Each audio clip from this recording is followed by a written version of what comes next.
No. Humans! Cheers! Slatcha! Sate, skol, salute, prost, nostrovia. Chak di yamas, l'chaim and boudmo, gambay, chin chin, and whoever else I'm missing. Here's to whatever. Humans, here, thank you for hitting me back. Here we are, after a whole ass ride. The coaster is slowing as we hit the final laps. And though we are looking at each other with regret, because this coaster was a rickety hell ride, and our hips and joints may never recover. Travis bit off half his face when we hit that last bump into the turn. I'm pretty sure Carol lost her phone trying for a selfie, and Denise is crying, but when isn't she? And Craig aggravated his rotator cuff, holding his hands up on the drop. But fuck, we're almost done. And yeah, you should have expected this ride to be rough, because it's old and not well maintained. But fuck, it's a classic, and you gotta ride it or you're not doing it right. So hold on to the lap bar, because we're almost at the end of another year. So yeah, I'm drinking about it. And whilst here am I, tailgating on the tail end of 2023. I think I know what's on everyone's mind. Fucking time is it? It's about that time, I'll tell you what. Time to call it. I'm calling it! There's multiple flags on the field, too many errors to count, and half the team is tired. The other half is over it. Time to call the game and get to the pizza party at Little Caesars, coach, because that's really why we play in the first place. It's not the money, it's not the glory, it's the pizza party afterward. So let's fucking call it and go get a pizza. Honestly, that's what I'm hoping for in the afterwards. When my mortal coil has been shoved off and my whatever glowing goo self is revealed to the netherworld, I don't give a shit about final judgments or golden gates or meeting that one fish I had that died. No. I want a showbiz setup with games, and my final reward is eternal pizza party into the mystic, letting the eons pass as I enjoy unlimited toppings and an endless salad bar with cheeses. Will there be a cookie sundae or a hot fudge lava brownie with whatever ice cream I would like? I cannot say, for it is not for us to know. And as we fade into the black, the credits will run down, and maybe there will be a teaser for the next adventure or whatever. Either way, I'm done.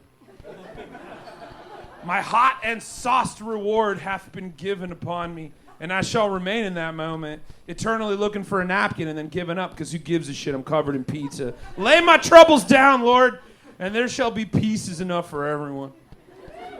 But perhaps the most apt metaphor here at the closing of 2023 is the end of the James Cameron classic Terminator 2.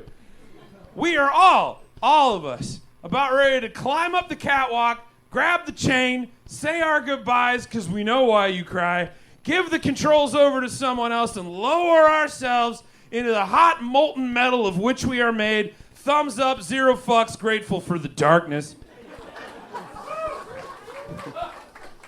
But time marches on, because it doesn't give a shit about us.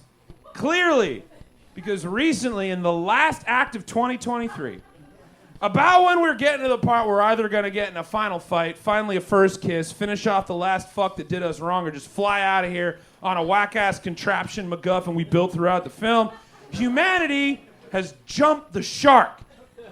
Alex Jones is back on Twitter. Now, I'm sorry to go back a bit, but let's, shall we? Because even though we both know it's wrong, it's too strong to let it go now. We and Alex Jones got a thing going on. If you don't know who Alex Jones is, fine. Don't worry about it. He'll let you know. Back in the before times, the late 1900s, 1996, he started off on public access with the final edition, where he started broadcasting his message involving the New World Order, which is included in your basic conspiracy theory starter kit. And that show involved into InfoWars in 1999, which is what he's most known for, mostly because it was hilarious. Watching him swell up and glow like if a zit in a polo shirt did a rail of powdered Four Loko and started a podcast. InfoWars was originally started as a mail-order outlet for his conspiracy videos. Then it became the go-to site for the information your weird uncle could use to start shit at Thanksgiving. From there we get the Alex Jones Show, which was even more concentrated, like when you find a bottle of red wine you lost behind a radiator. You got your top 40 hits. Pizzagate, the government controls the weather. That one time he went after Danny Trejo and Robert Rodriguez because he thought the movie Machete was going to start a race war. Jews control the media and apparently Uber. And there was that one time he thought that Satanists were going to take over America, which, like, honestly, the decor would be metal as fuck and the sex would be better. And there was that one time he got lost in a metaphor about goblins, saying, and I quote, "I never expected Trump charging into a goblin's nest to not get some goblin vomit and slop and blood on him. I just don't want to catch him in bed with a goblin." And sure, who wouldn't want whatever the fuck that means? Goblins are a nuisance. But I get it, he was being hyperbolic because really goblins are not that much of a problem. It's the Uruk Hai you gotta worry about. But then, Alex Jones goes, first off, thank God there's a bunch of people in here who read fucking Lord of the Rings. That makes me feel real good. But then he goes on to say, quote, "I don't want to see him kissing goblins, having political succubus with goblins. I don't want to see him ingratiating goblins." And if you're wondering if maybe there's a context you're missing, no. You're fine. He once went after Hillary Clinton because he called her out for apparently faking opening a pickle jar on Jimmy Kimmel. He did some hot math to prove that 666 is related to pi because when you double 33, you get 666. And you can take your time with that one. But perhaps the most famous wet mop of madness that he is most known for whipping around us with abandon and not caring who gets hit in the face with it is his stance on gay frogs. One of Alex Jones's favorite conspiracies was that the U.S. government is actively making people gay through the use of chemicals, which includes, but is not limited to, the lighting of juice boxes and gay bombs dropped on U.S. troops. These weapons of mass fabulous have apparently unforeseen consequences because the yassified chemicals are leaching into the water, and Alex Jones's proof of that was gay frogs. Quote, "I don't like them putting chemicals in the water that turn the friggin' frogs gay," he once said on his show, while simultaneously looking like he was cosplaying as a frog and trying to shit a colony of frogs, all while smacking the table so hard he got hard and his eyes popped out. He was so sweaty you could smell the cocaine through your desktop. Okay. And if you're worried he might not have believed that the moon landing was real, don't worry, because he doesn't. The classics are classics for a reason. I could go on, but why? The internet is at your fingertips. Dive in. It's the digital rest stop bathroom. Convenient, anyone can use it, but like brace your eyeballs, because chances are you're going to see some hardcore shit on the wall. And then, like all men constipated with money and power, Alex Jones flew too close to the sun and claimed that the Sandy Hook Elementary mass shooting of 2012 was, quote, "phony as a $3 bill." Clearly to Alex Jones, shame is just a river in Egypt. Anyway. After that, he was booed, sued, and through. A $1.4 billion defamation lawsuit was successfully filed and settled, and he was booted from Facebook and YouTube. And in 2018, he was evicted from Twitter. And then doubling down on it in 2022, Elon Musk, captain of the SS Titanic, openly and publicly refused to reinstate Alex Jones's Twitter privileges. Quote, "I have no mercy for anyone who would use the death of children for gain, politics, or fame." Tripling down on Twitter users that were butthurt because free speech or whatever. And he told them, quote, "too bad." And you figure that was the end of this plot thread. On to even more crazy shit on this season of America.